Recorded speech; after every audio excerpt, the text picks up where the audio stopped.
मारता है, इनकी कीड़ा पड़ता है, इनका बुढ़ाई जहाँ है, इनका टहल न करे चाहिए, उनके सेवा करें। लेकिन ये गलत करता है, दूसरे लड़का डांटता है, मारता है, भड़कावता है, ऊपर बोले चाहिए, क्योंकि तब बेटे का रूप दूसरा हो जाता है, मुखिया हो जाता है। तो जो आपका रूप है उस हिसाब से परिवार को आप चलाएंगे तब तो चलेगा। और बाकी सब हाथ गोड़ पैर की तरफ होना चाहिए।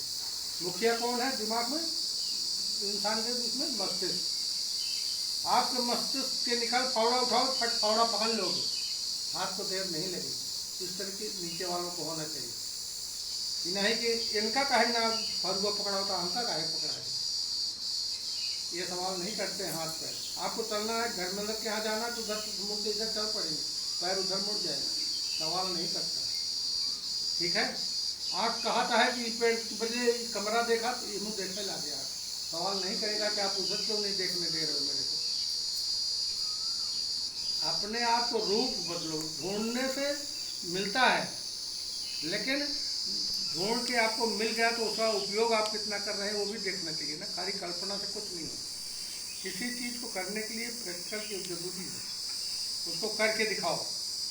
हम गिनती गिनते हैं तो गिनती हम गिनित है कि हम एक अपने न गिने, जब तक एक अपने को नहीं गिना जाएगा, दो से तो एक शुरू कर तब तक सुधरे नहीं। तो इनके कहे मतलब एकता जो उनका वलवाय कह रहे हैं कि परिवार से एकता जरूरी है कि अलग रह के रोटी बना।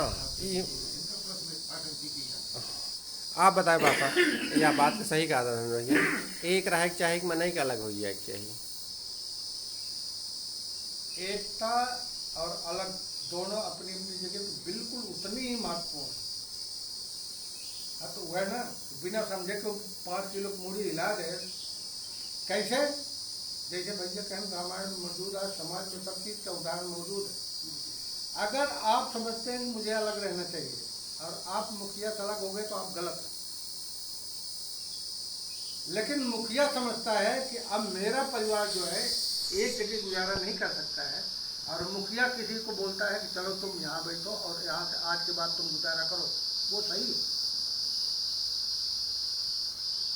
भगवान रामचंद्र जी एक छत्र राज कहन है, लेकिन अपने लोग को शिवराज तब घोषित कहन जब पहले भरत के लड़के कहा कह के देश श्राद्ध दे देन है, लक्ष्मण के लड़के के लखनपुर दे देन है, शत्रुघ्न का राजा बने देन डायरेक्ट मथुरा के रामचंद्र जी। लेकिन देखा जब तक पिता रहा है, जब तक पिता रहा उसके 4 औलाद रहे हैं, वो चारों को ओकरे पास इतनी क्षमता रही कि हम जब तक जियब तब तक एमा फाट ना हो सका। वो तो राम के हैं, दशरथ तो ऐसा ना के हैं। तो दशरथ का उतना दशरथ आप पूरा चारों लड़के को संभाले अच्छी तरह संभाले, लेकिन आप बिलख ना हो दे। अगर मुखिया बिल्कुल सही है, दशरथ जी की अकाल मृत्यु हुई थी। चाचा श्री अगर मुखिया बिल्कुल सही है हमारे हिसाब से, तो अगर गार्जियन बिल्कुल ठीक है, तो अगर चारों में से कौनो कम कमाता हम चारों में से अगर ईट हो के ज्यादा कमाता है, ईट हो के कम कमाता है, यो ज्यादा कमाते, तो मुखिया सबसे पैसा लेता है, उसके खाता में आवता है, तो सबके जरूरत के एक बराबर पूरा करे जब करे तो वह तो लेकिन जब मुखिया ठीक रहे तब तो बताओ तो वही, और वो अच्छी तरह जब तक जिए तब तक पूरा बढ़िया विधान से अपने जीत पे ले चल पाए, निभाए ले जाए गाड़ी मरे के बाद अपने आप जो ये जो सवाल ये पूछ रहे हैं उसका यही जवाब है कि मुखिया अगर लगाए के अलग करता है तो जायज है।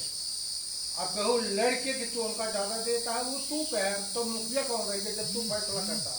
बिल्कुल ऊपर। और जहाँ राजा दशरथ का सवाल है, राजा दशरथ यहाँ तक पहुँचे कहाँ? वो तो बिछौते हो गए पहले लड़के जैसे राजनीति के हिसाब से वो कहन है वैसे तो खत्म हो गए, लेकिन उनकी जिम्मेदारी बड़े भाई होने के नाते रामचंद्र जी निभाए नहीं। और उदाहरण के तौर पर हमारे भाई साहब निभाए दशरथ का पिताजी की